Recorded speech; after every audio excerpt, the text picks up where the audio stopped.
Hey, I'm Alex Radcliffe from Board Game Co. I'm Professor Mag. And I'm Devin.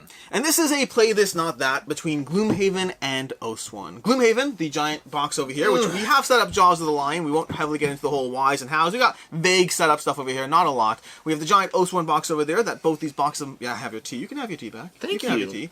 This is going to be a Play This Not That. This is going to be a comparison between the two games. We have all three of us have played all of the... Well, all. Two of these all two three of games. us have played all of the games All three of the have two played that we're comparing. all of these two games, and often actually And a little multiple... extra. And a little extra. Multiple iterations of different kinds of things. But we've dove into all of these. I believe all of us have played... Actually, I don't know about you. I know you and I have played more Gloomhaven than Oathsworn. I don't know what you've played more of. I've played more Gloomhaven. More Gloomhaven. So we have all played more Gloomhaven than Oathsworn. Take that into account as we go older. through this. It's older. It's been around the block a few times. We've had more time, more opportunity to really heavily dive into it. That said, we've all played Oathsworn multiple times and have enough of a comparison point to have a conversation while also acknowledging the areas where we might see continued growth as we go through the campaigns. That said, let's give you a bit of a framework of what these two games are. Just a small framework, and I guess I'll start with you, Meg. Do you want to give a Gloomhaven overview? Oh In my like goodness. a minute, 2 minutes tops. Let's go into it. Sure. So Gloomhaven has two major pieces to it. It's very story-based. You have characters that you're leveling up through a story. You get to get new cards and different abilities. You have perks that you're getting that make your characters better. And it's also a... dungeon crawling game where you're going through different scenarios and different tiles where you're basically just fighting monsters that have to be run. Yeah, that's Gloomhaven. Do you want to give a high It's level a lot of world building plus Sure. individual scenarios.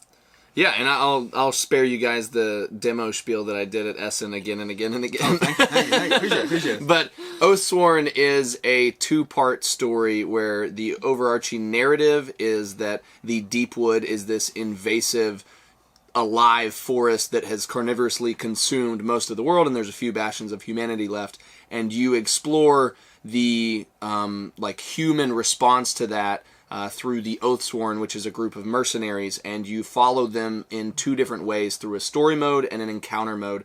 And the story mode is how you narratively progress and see how you as the Oathsworn are responding to this threat, both the forest itself, but also the monsters that propagate within that forest and cause, dire obstacles to the humans that still exist in the world. And so you do that in the story mode, and it unfolds. It's kind of like a little choose-your-own-adventure on a map with a little bit of time constraints, given everywhere you go takes time to get there. And there's a couple different ways you can get there, with instant action mode and a very summarized story, or a larger story narrative. And then you also have the encounter mode, which is 21 different scenarios, all unique boss battles that have big threats that you take down and that create the boss battle, or half of this, which is the combat gameplay. So split narrative and fighting. Now, as far as the comparison aspect of these two games, there are many areas in which these two games are different. For every single person who wants to comment in this video, why would you even compare these? I hear you. There's lots of big box miniature games out there. Happens to be these two are very popular and very high level comparable in a few ways, not least of the fact that they're currently doing an amazing job as far as the general perception, opinion, ratings, and feedback from everyone who's enjoying them. They also have a lot of miniature combat, a little bit of story and lore and backstory and all those things. They have a lot of card play as the core combat mechanism as far as how you're actually going to interplay with the various things you're fighting against. There are a lot of areas we're different, and we're going to dive into that. Play This Not That, we're going to start with a whole bunch of areas, diving into different aspects, the largest of which is going to be just diving into, well, all the areas we think they're different and why one is better than the other.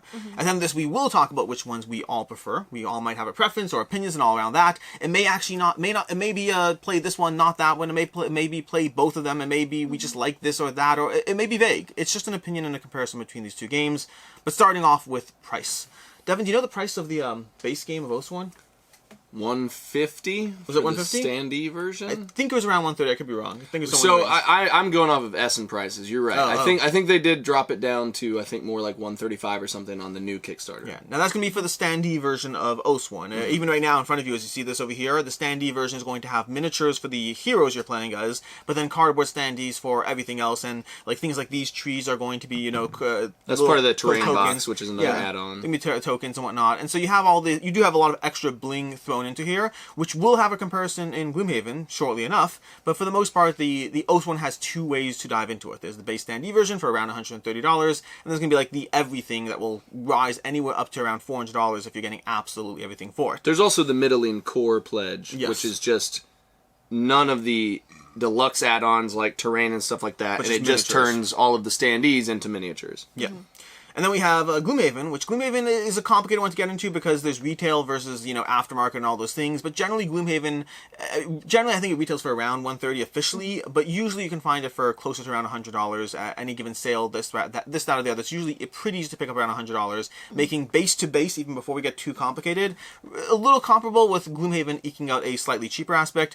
And then I don't think any of us know what the miniatures campaign is going to do. No, but I was going to mention that there is Jaws of the Lion, which is a standalone campaign. It's the same mechanics. It's everything Gloomhaven has, and I want to say that's around $40. Yes, that is. That's in fact, that's even what we have set up here, just because I didn't want to set up all the tiles for Gloomhaven. I just didn't want to. But yeah, I just didn't want to. I just didn't want to. We took the box top. We got the box top. That basically counts. So that's the price of the two. As far as ease of learning and teach, I'm going to start off with this one. So Devin, for you first, I guess. What's your general perception of the ease of learning and teach of the two games? Oh, man, I actually think that.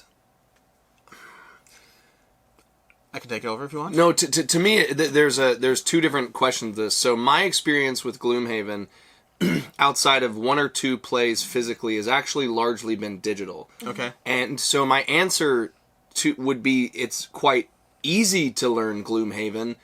To me, if you're using the digital model, I think that my answer might be different if I was playing with the physical copy, having to go through those rules, teaching people and all that stuff. But like, and most of my hours actually predate the existing campaign on the Steam and go along with the original Guildmaster mode, which is kind of it's just Gloomhaven, but it's not narratively cohesive. It's just it's all the individual scenarios that you might have, but it's just there's no like narrative that pulls it together.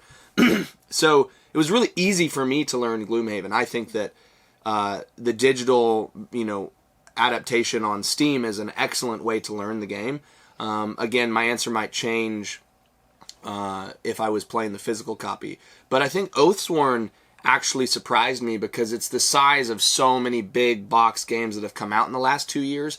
But I felt that the two rule books that were split up into the story rulebook and the encounter rulebook were actually very straightforward, very clean to go through, and didn't actually leave me like usually when I read through a huge rulebook, like a 40-page or 50-page rulebook, I end that and start playing the game, and I have a ton of questions. Yep. And that first playthrough is much more me going, I'm going to blunder through this and then come back to the rulebook after I have some bearing to like contextually ground myself.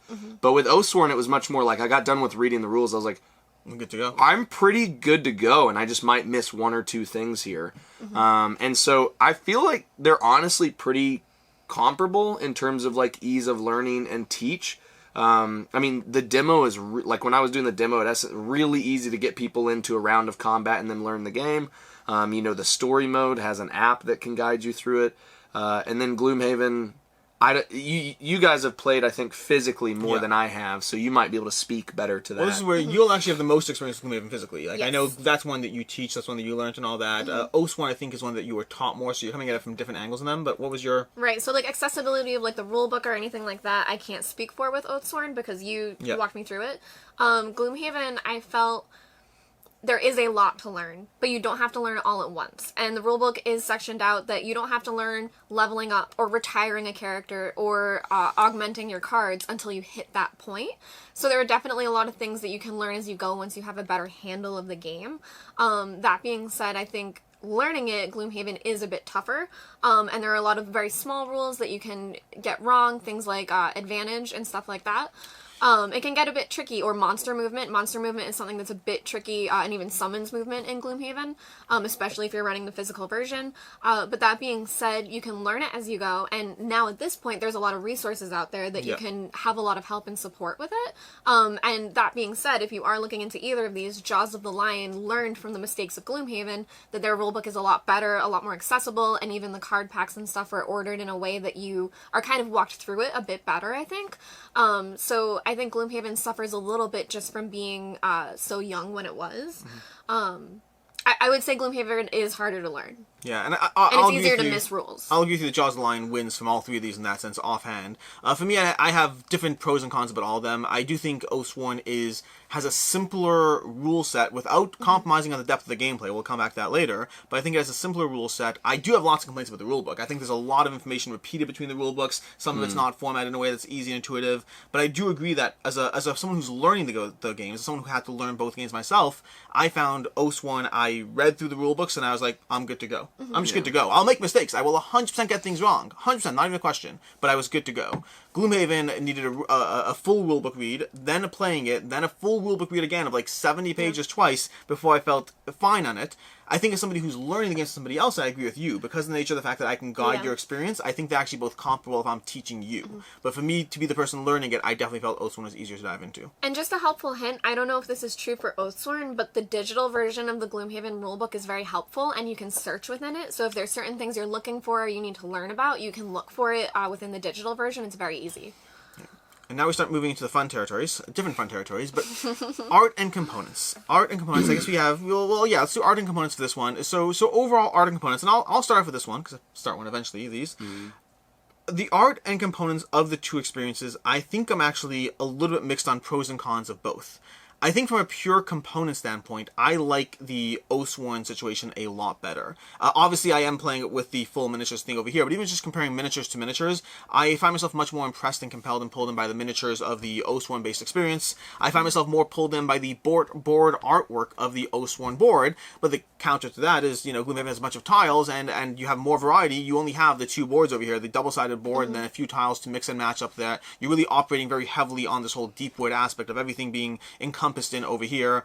The art of the characters and cards, all that's why I find them probably pretty comparable. I don't know if I have a strong, compelling, I really like the box art of Oathsworn.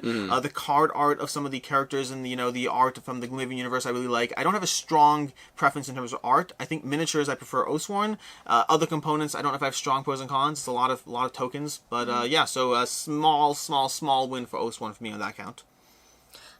Something that in playing Oathsworn that I really missed is that I love the class boxes that you get in Gloomhaven. You get your own class box, so you can store everything in it. I'm sure you can find storage solutions anyway, but within that you kind of have this little box of secrets and fun stuff where it keeps all your level up cards, and you have your character sheet. I mean, there are character sheets, but I would say comparing the two, Gloomhaven is better. Better, yeah. Sorry. And I think a little bit with what you touched on, which I'm not sure when we would get to this, but I think that the amount of content and scenarios that are available in Gloomhaven does provide more variety. Like you said, with the room setups and stuff, that I feel like there's just a bit more there. It's a lot harder to store and get through and set up, but I do think Gloomhaven provides a bit more for thinky puzzles of how you're going to move your people, and even with how certain rooms are set up. I haven't seen enough of Oathsworn to see what's blocked out and things like that for different scenarios, but I think that Gloomhaven really shines with surprises, which I really love. I think they treat you really well as a player, too, with how you can store things. I think for the two, I'm on the side of Oathsworn, and a moment ago I was just looking at the box because I was trying to verify for myself, but the artist is Alexander Elichev, right? That's a good movie, yeah. So I like that art, but I don't like that art for a game. And I mean that in the sense that I think it's a very beautiful in a fantastical way, almost kind of like a artistic fever dream of creatures and in a world, and I like all of that, but in terms of game graphic design, I feel like it blends a little bit. It's hard for me to distinguish as much the style or features of it, because I think the characters sometimes blend into the background for me. It's a little busy. Yeah, it's a little busy, and it's hard for me to kind of visually distinguish them from the world that's around them. And then also the other side of it for me is a lot of Gloomhaven, you're facing similar enemies. They're just maybe elite versions of it, or you may not, you may only face them when you're in this particular part of the map versus another part of the map. And so the art that's there is also to me, shallowed out a little bit as a player experience, because I'm like, oh, it's another Enox Guard or another, like, Vermling Archer or whatever. And so I'm not, like, attaching any emotion to that. But, like, with Oathsworn, like, whether you have the miniature or the standee, or, you know, when you have their special rules and encounter out there and you have the artwork of that, like, there's maybe some less variety in terms of total amount that you'll see over the course of the game. But what's actually there, I have, like, more of an emotive response to, like, more of a visceral attachment to my characters, and more of a, like, like, surprise and horror at whatever you're facing is a little bit more exciting to me. And then also, because I'm boring, I love just, like, clean black, silver, white, like, graphics and stuff like that, because they're very readable to me. I do think that one critique could be that they could have definitely made text larger on a lot of the cards in Oathsworn. There's a lot of times in which the text is just unnecessarily small. So in graphic design, there were a few things that I think could be improved for sure. But in terms of, like, art and my immersion with it, Oathsworn for me is kind of like the winner. So you have a stronger opinion there. Yeah. Cool. Yeah. For me, my first strong opinion is going to come in the story and theme of the games. Not so much in theme. Theme, actually, I'm kind of ambivalent to them. If anything, I would actually argue that the world building, not so much the theme, I think the world building in Gloomhaven is probably significantly stronger. The amount of things that are going on in the background, the amount of classes, of races, of backstories, of cards, of events, everything going on, the secrets, like you said, you touched upon this already. That things, I think, actually, Gloomhaven gets a much stronger win on. For me, where Oathsworn gets a very, very strong win, very strong, is the story. I find myself significantly more pulled in by what I'm doing in the world of Oathsworn, by the things happening around me, by my impact on the world around me, by the world that is being built in terms of the characters and people within them. Not so much the lore. The lore, I think, is stronger in Gloomhaven, but my interest and involvement in that lore, I find that I'm pulled far more in Oathsworn. Part of it's going to be that two-story arc aspect, the two-part arc, where you have a story and an encounter, and story and encounter, versus Gloomhaven is more of a, you know, here's mechanics, and then a bunch of small things that kind of pull you in. You have, like, a page of story before your encounter. You have these road events and these questions and decisions. It's all there. All that stuff is there, but it doesn't involve you in the same way that Oathsworn does.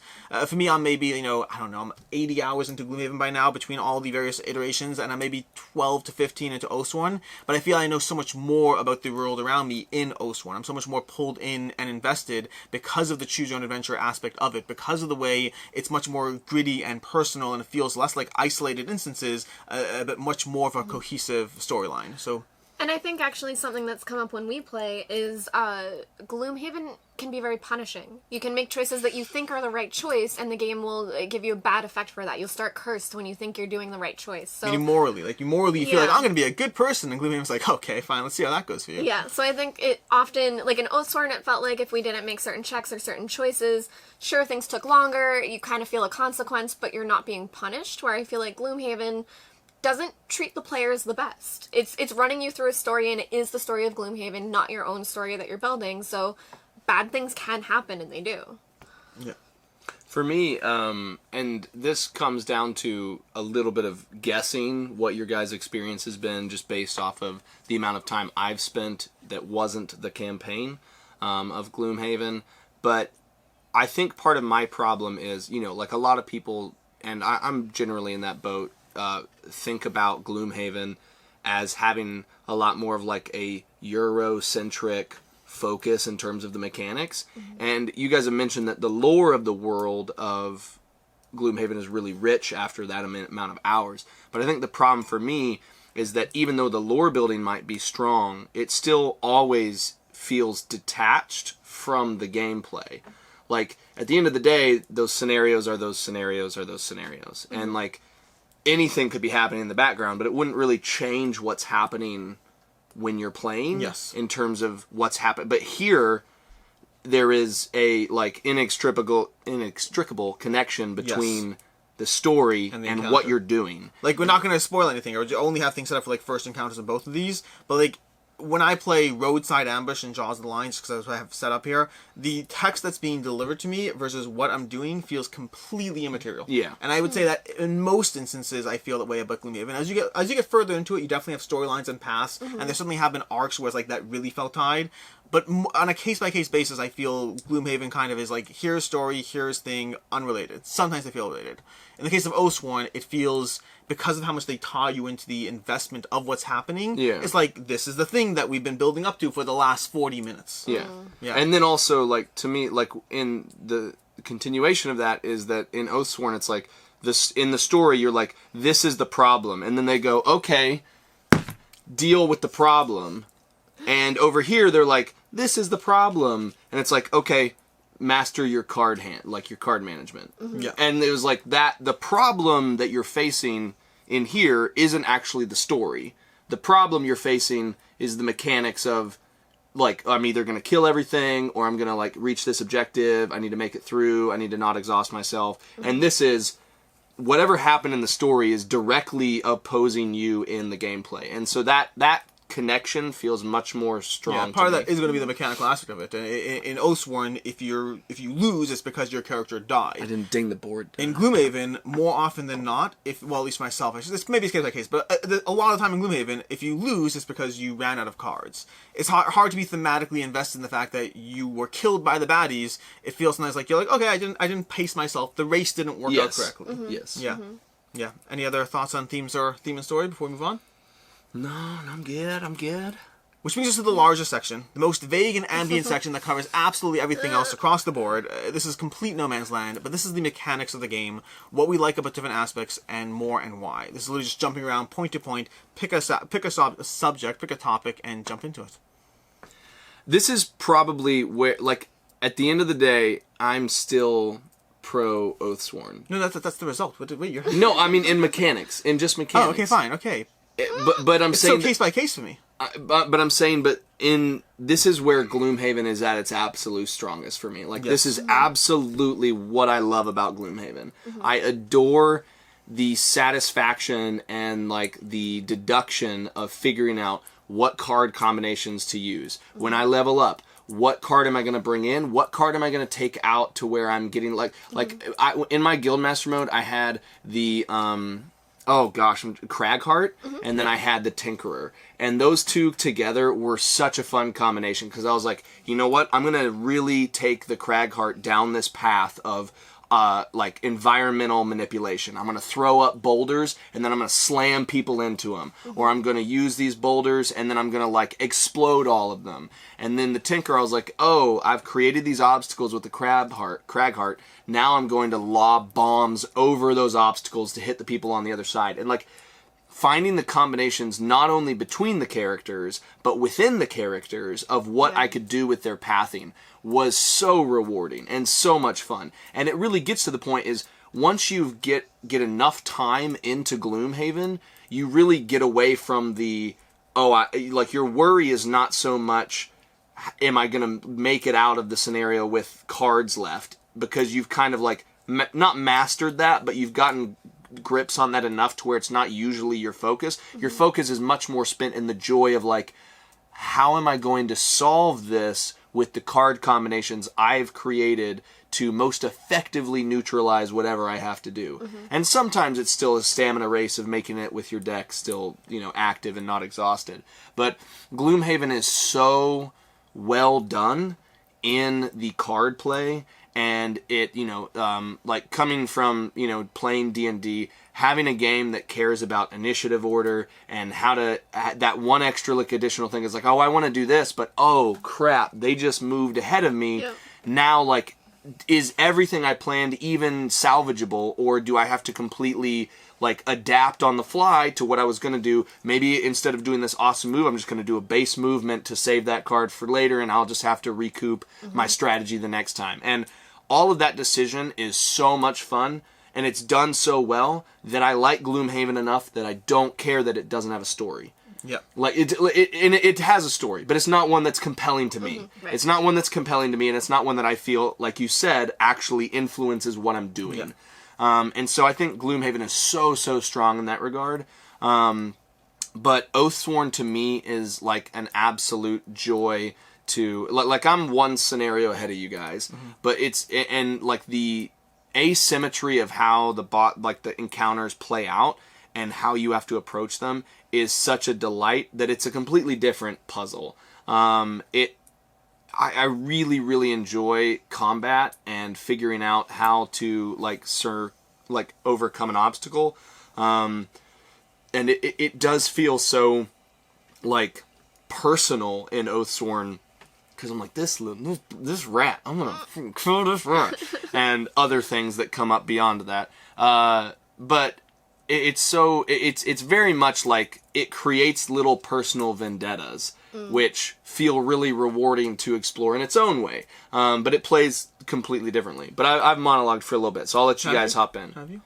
Oh, you want to go there? You want to go there? Okay. You All wanna- right. You want to go there? So going off your card aspect, I think that the core comparison point here is the way the cards play in the two games. Gloomhaven has a top half, bottom half aspect with the initiative order aspect. So you're trying to create a timing puzzle, as well as trying to figure out how to use the top half of one half, the top half and bottom half, and to build your deck and customize it as you level up and improve in a way that is, he spent enough time on it, ridiculously satisfying. Yeah. Ridiculously satisfying. It is to me, hands down better than what Oathsworn does, which I like what Oathsworn does. Oathsworn has a shifting puzzle of cards. You're placing cards down to certain areas on your board, and then you're flowing those cards, battle flowing those cards around areas. So as you place a card, you create a certain timing structure of when that card or set of cards will slowly come back to you. It is a different puzzle that is also very rewarding, but to me it is not even comparable to the rewarding aspect that the card combat in Gloomhaven does. So in that comparison, there's a whole bunch of other comparisons we'll get to, but in that specific aspect, I'm completely with you. Yeah, I also completely agree. For Gloomhaven, I think it's so elegant the way that you craft your cards and the hand management. It's just so satisfying. That I think the battle flow system works. It was fine. It was engaging for me, but it definitely wasn't anything compared to Gloomhaven. And that being said, you also retire characters in Gloomhaven and you start new ones and you get a whole new set of cards. So there's also that balancing act of learning a class completely and then losing it and having to relearn a class that could be completely different. So sometimes you think you have a handle on how you think the game works and how you think you know how to play, and then you have to completely pivot and learn a new way to play. That I feel like it opens your brain up more, that you learn more aspects and how to do different things, that it really challenges you even after you retire. And you guys didn't. I thought you guys were going to take time to compliment Oathsworn, and you guys didn't. No, so I'm just going to start complimenting Oathsworn. Hey, there's all these kinds of things, all these categories. Dude, you get to talk all the time on this channel. Do it. Oh my gosh. Will you let us talk for once? I take it one subject at a time. I jump one subject at a time for each one. I will say, the thing that I felt was the most similar to learning what cards to play when and how to manage what you burn and things like that, which is in Gloomhaven, is the Animus system. Not so much the battle flow for me, but that was a hard balance for me, was you use Animus to pay certain cards, and that's basically your cards for the round that you can use, and then you regenerate them every round. And that for me was a puzzle that I think I still need to learn and master. That was harder for me than learning the battle flow part and how to get your cards back. It's more how to afford what you want to do, especially because that's what you spend to also move.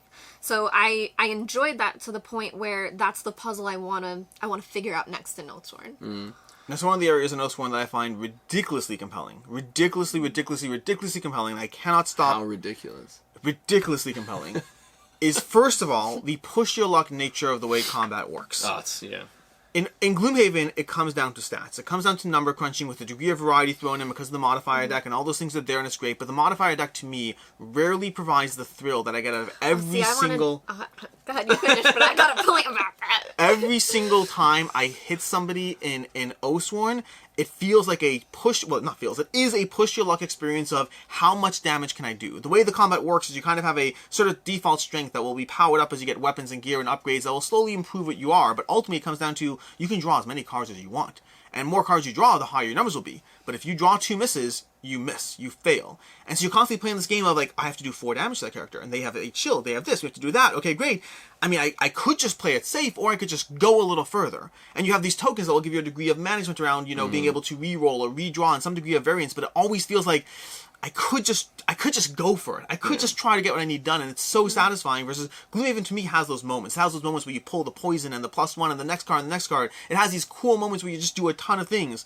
But that feels to me like the exception. Versus in Oathsworn, every single time I'm about to hit somebody, it feels incredible. And when you miss, you get a combat token. And so even when you miss this, that degree of like, ooh, well, you know, I missed, but like at least I got this other boon for the next time. Like, it's not the determination rule, or the determination rule, or the fact that, hey, you know, I just weeded that deck full of like, I just got 3 empty cards from that deck, and now the sequence is a little better. And we haven't even talked about the fact that you can choose between cards or dice, which is its own little weird mini game that I'm like, talk about that a little bit later. I'm gonna roll some dice and just choose the cards because, like, I mean, that card pile looks like it has a few too many blanks in the deck, and you know, I'm gonna roll some dice and see how that goes. And you always feel like you can roll the dice and just get lucky. I should not go to Vegas. I should not go to Vegas. I like the system. I want to talk about dice and cards, which I think is brilliant. But the thing that I want to talk about first, and I'm not going to categorize it under the typical buzzword of accessibility, which I don't love that term, especially when you're talking about large games. I mean, these games are miniature. Like, you and I we did a video with Jesse a while back where we were talking about Burn Cycle, and we're like, it's the most accessible game, and you were like, guys, caveat, no, it's not. And so I thought that was hilarious. But the thing that I want to say, rather than accessibility, is the ways in which Gloomhaven and Oathsworn allow its experience to be determined by the players as to how they're going to approach it. And what I mean by that is, this is where, to me, Oathsworn, it kicks butt. It's so good. Gloomhaven, I think, has 3 ways. You can play it originally, you can play Jaws of the Lion in that fashion, then you can play it digitally online on Steam. Get yourself Frosthaven.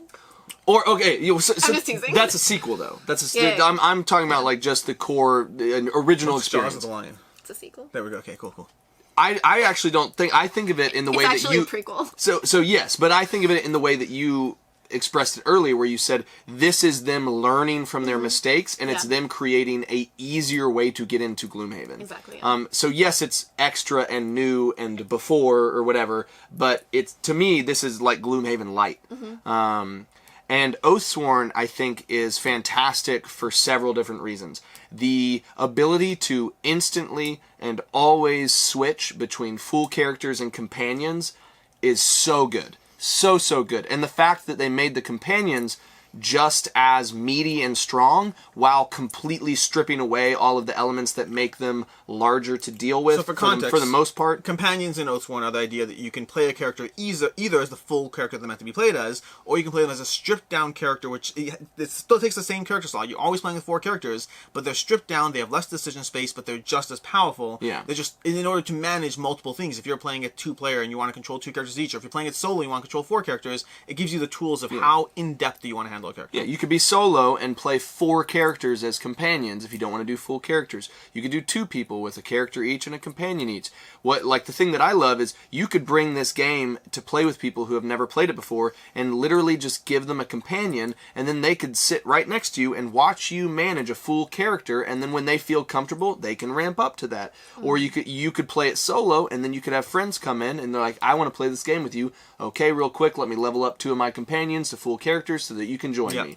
And that is so brilliant. I think it's fantastic. And also then the other way in which I think they make it so, like, choose how you want to experience it is with the story mode, because you can read off the book if you want, but if you don't want to do that, you can have a much more cinematic experience and have James Cosmo, the actor, read the story to you. Or if you don't want to do either of those things and you're like, I want to hack at stuff, you can say, I don't care about the story, I never cared about the story, and I'm just going to do the instant action mode, read an abbreviated summary, make a few decisions, and get a few tokens, see a couple different things, and then start the fight.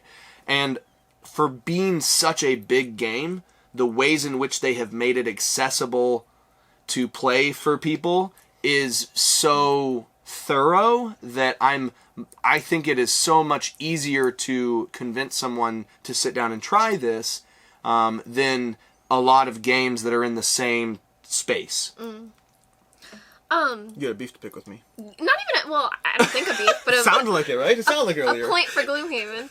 A point for Gloomhaven. And what are they called in Oathsworn, the decks that you're drawing from?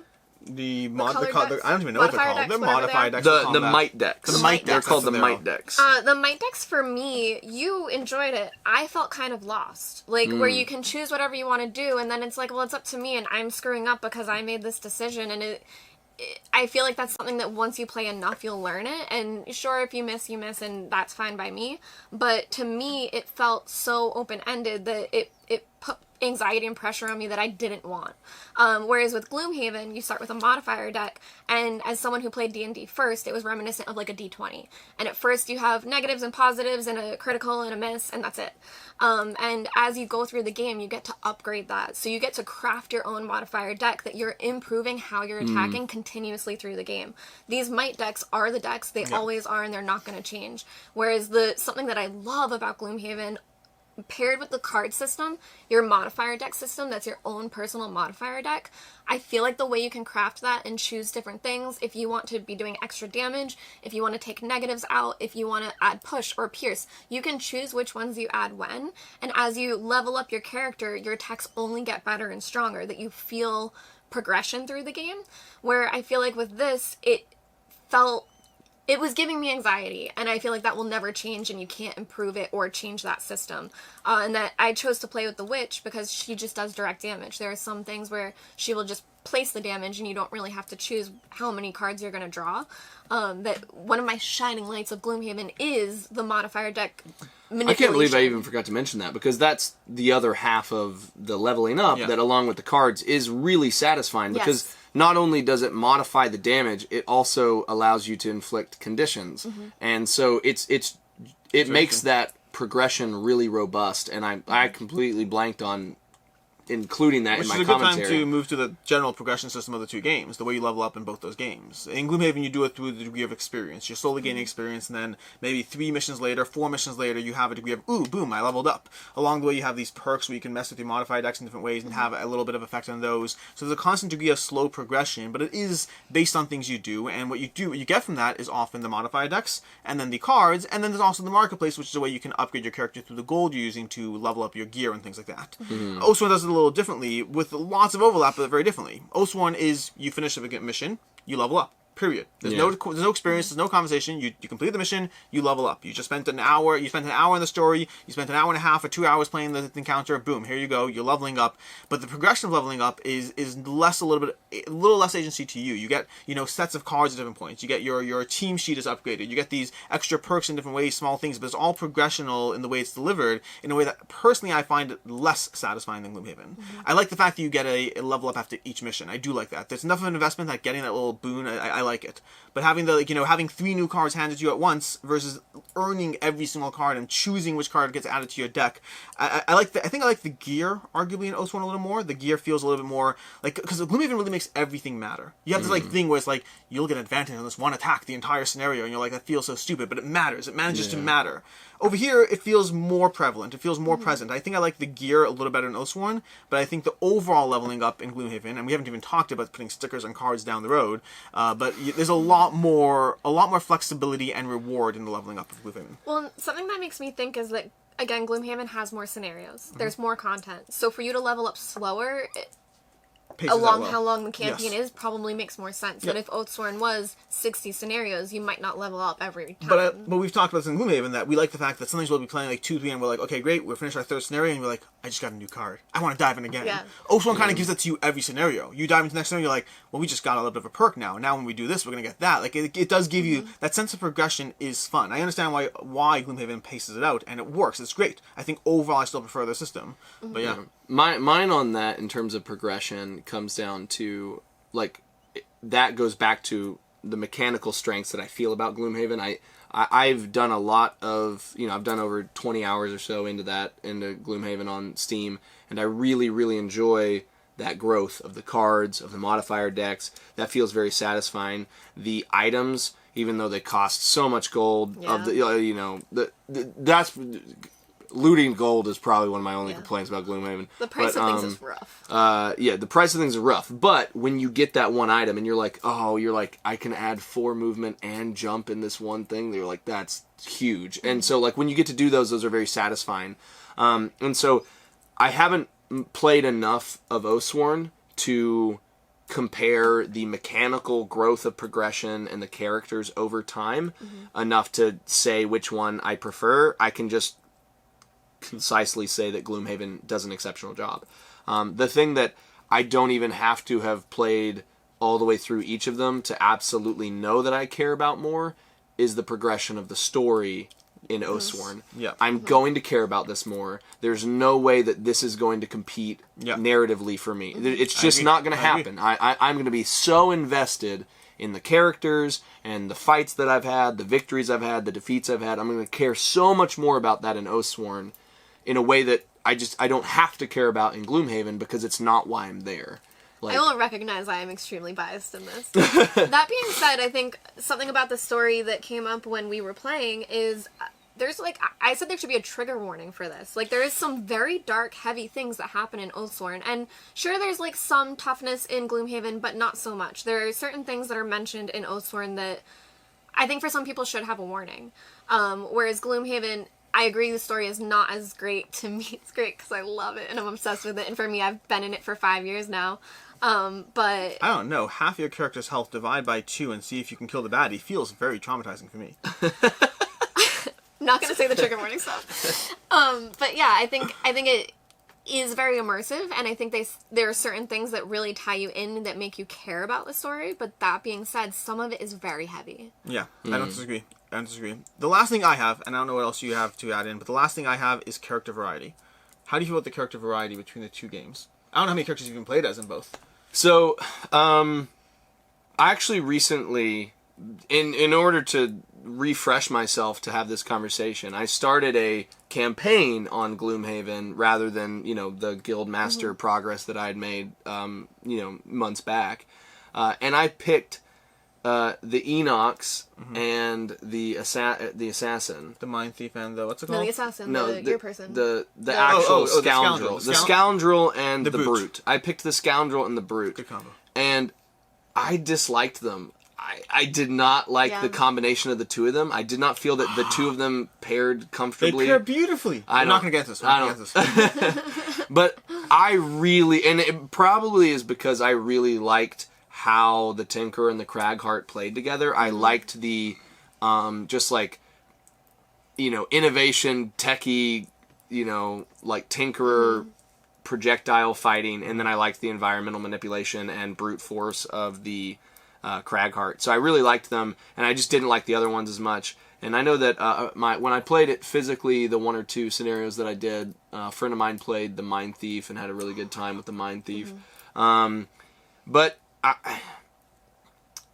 it's so different. Like, this is one that's harder for me to talk about because the way that the character variety plays out in these two games is so different. Yeah. In Gloomhaven, the character variety is not actually the character variety; it's the deck variety. But like the way that, because this is so much more of like that's true here too. It is, but because it's so much more of a boss battler, like. It comes across faster. It comes across like much faster in terms of like the pace of what you're doing. You're like, oh, I'm in a frenetic combat that like I absolutely am. I just want to get out barely alive by the end of this. And this is much more like a little bit cold calculating. And this is so much more like emotionally like. So that's what I was going to say, basically, for me. I've played, I don't know, maybe 5 or 6 characters in Gloomhaven. I think by now, between companions and full characters, I've played like 5 or 6 in Oathsworn as well, just from diving into even like the first scenario multiple times. But I think that, for me, the characters in Oathsworn feel more immediately evident of like, wow, this character feels so different than that. They do have very strong different feels for all the characters I've played, and they come across immediately. When I dive into a new character in Gloomhaven, I feel initially it feels very calculating to me. It feels like it's about the cards, it's about math and this and that. Yeah. And it does take a few plays before I'm like, wow, this character has their feel. This scoundrel plays a certain way. Right. That Tinkerer works a certain way. Hatchet is throwing... They each have their own feel, but when I first dive into a new hand of cards, it's like 2 attack with a +1 and, it's initiative here, and it feels very mathy at first, but it does come through. For me, it's actually not a question of a win. I actually like them both equally in the character variety sense. I think they both give excellent character variety and give you different... If you dive into either of these games and you like the genre but not the character, try another one because they give you lots of options. Yeah. Like you said, like, you're playing a character because against one of the aspects of the game that you don't love, and you're finding a character to counter that. I wonder if the distinction there that you made is more that they feel more...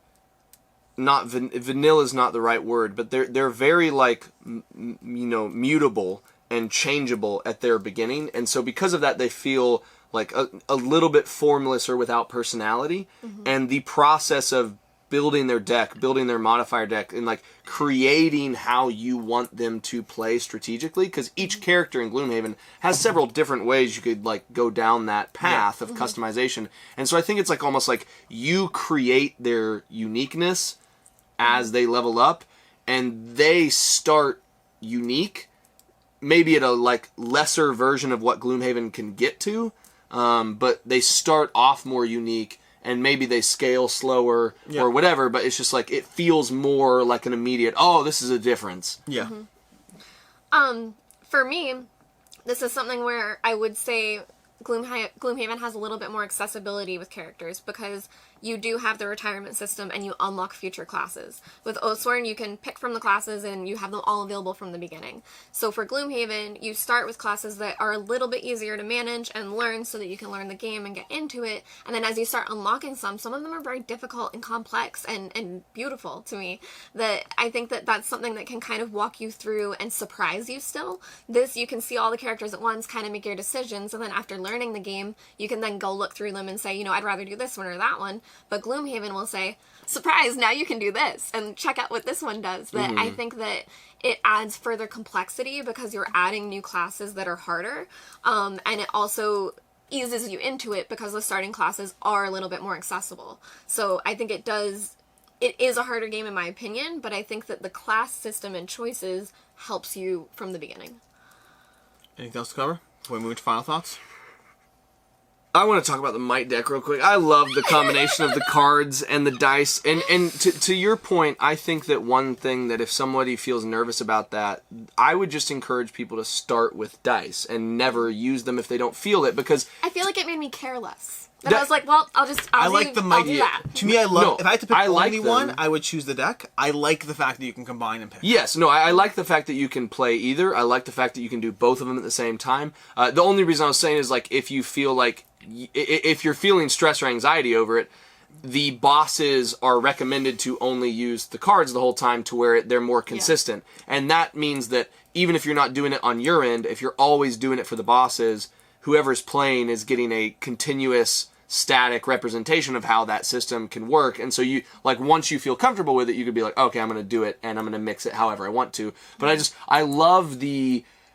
I love dice. I absolutely love rolling dice and getting criticals and having exploding dice. It's very much an enjoyable experience. It's so satisfying. So satisfying. Nice. However, getting that, like, knowing when you can do something, you're like, there's 5 blanks. This is it. She's like, there's 6 blanks. I'm pulling 2 yellows, 1 red, and a white. And then 9 damage later, boss is dead. Yeah. It's so satisfying. Like, knowing that you can do that and having that immediate... So, to me, like, games that people talk about this kind of stuff with is, like, Spirit Island and other games where you're like, I always feel like I'm that I'm losing the game until I realize I can win. And I don't love Spirit Island, and there's other games that, like, I just like that is kind of like one of the core pools that people feel and love the game for, and those games just don't land for me. But like this game, when you're like, oh, it's so nice. It's just so nice. I can take 5 damage off of a single hit dice in one go and do 10 plus damage. And then also the other thing that alongside the dice and the cards that I love is defense values. And the reason why I like that is because in a lot of games, the defense value is something that is just summarily subtracted from whatever your attack is. And it doesn't work that way in Oathsworn. In Oathsworn, that value is divided. And that means you're aiming for actual, like, break points of damage rather than, like, it doesn't, if you're going to do, you know, say if it has a defense value of 4 and you're like, guys, I can do 11 damage. And you're like, cool, just do 8 then, because you can save yourself for another one, because 11 doesn't get you to 12, which is the, division end of 4. We know. We literally needed 12 earlier. Oh, you got 11. Got 11. It's okay. And so, like, that adds another layer and another nuance into also how you plan out cards and dice, because you're like, well, I know, like, I only actually need to get 4 damage this time to break this dice because there's no splash over damage. So even though I know that someone could pull out of the yellow and the white decks and do a blow right now, we don't need it at this exact hit, so I'm going to not go for excess damage. So you're saying you like the might decks? I like it. Ridiculously. So, I think we'll go ahead and move to final thoughts. I'll start with, I guess, Meg, because I think I know where you are. I was literally I'm a little just less sure thinking, about. and I'm glad we got to this now. I did enjoy Oathsworn. I was thinking throughout this, I'm here as like the Gloomhaven champion, but I did really enjoy Oathsworn. I think there's a lot to really love about it. I did enjoy the battle flow system. Again, I want to really learn the Animus management. And I did love the story part. I didn't really talk too much about that, but the beginning story part where you're going through the town, I don't know if that's a spoiler. Yeah, no, it's very minimal. There's a town? There's a map. There are humans here? You get to go places. Unacceptable. I did enjoy that, but I also, again, I don't know if it was just because it was my first few plays, but not knowing where to go and kind of feeling like we were wasting time, I feel like with some of what you do in Gloomhaven and the story building choices you do, like paying into different things like the Great Oak, and your prosperity and stuff, it's a little bit more, not guided, but you feel like you're making progress. Whereas with the town system, it was fun. I enjoyed reading different things besides the trigger warning stuff, but I kind of felt lost and like I was wasting time, and it almost made me question, like, am I playing this right? Am I doing this well? So I greatly enjoyed most of it. That being said, I did feel a lot more unsure. And so you land on your Play favorite. Gloomhaven. There we go. That's what I was waiting for. Okay, cool. To you, Devin? No, you go. Sure, I'll go first. It's hard. I like a lot of things about both these games, and they're both phenomenally excellent games. I think if you like the genre, you can't go wrong with either. They're both catering to different things, and after 45 minutes of hearing us talk about it, hopefully you have some idea of which one pulls your heartstrings a bit more. Ooh. I love the mechanical depth of Gloomhaven. Do you know it is simply better than Oathsworn. Do you know Gloomhaven, hey. I think so. The mechanical depth of Gloomhaven is simply better than what Oathsworn gives you from a pure mechanical sense. I will fight anyone on that one. I think it's just true. Gloomhaven is a better mechanical system. I think Oathsworn does a lot of things that are very fun and very cool. Even story, which is something that's not my go-to genre, it pulls me more in that full entire journey from start to finish. I am more invested in what my characters are doing. In Gloomhaven, I just want to play cards and do math. In Oathsworn, I want to progress along the journey. That should be the next Kickstarter quote. I just want to play cards and do math. Right now, where I am right now, Gloomhaven still wins. But I think it is a different answer if you come back to me 15 hours more into Oathsworn. Where I am with Oathsworn, every single play has grown, and it's growing at a faster pace than my enjoyment of Gloomhaven is. And while I don't think it will ever mechanically beat Gloomhaven, I think the sum of its parts, I think if you ask me again, when I'm done playing Oathsworn, 20 missions in, I think I will be picking Oathsworn. Mm-hmm. So it's a lame answer, because I'm telling you right now that right now I'm picking Gloomhaven. If I had to pick them right now, if I could only keep one, I would pick Gloomhaven. But Oathsworn is continuously growing on me with every single play, with every single new character I try, with every single time I dive into an encounter, even dive into the same encounters again. It is continuously just a lot of fun to do what the game is throwing at you and to feel cool and to draw those power cards, the might deck, okay, the might deck, it's fun. So right now I'm siding with Gloomhaven. Talk to me again at the end of the year. I'm categorically Oathsworn. I figured you might be.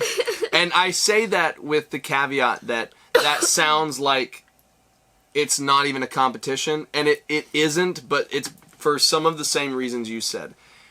Gloomhaven is so good at, for me, one thing. And that is the mechanical satisfaction of the deck build, of like the card management, the puzzle of those cards, growing those characters, and seeing what happens there. Mm-hmm. So it's like a 9 out of 10 for me in that area.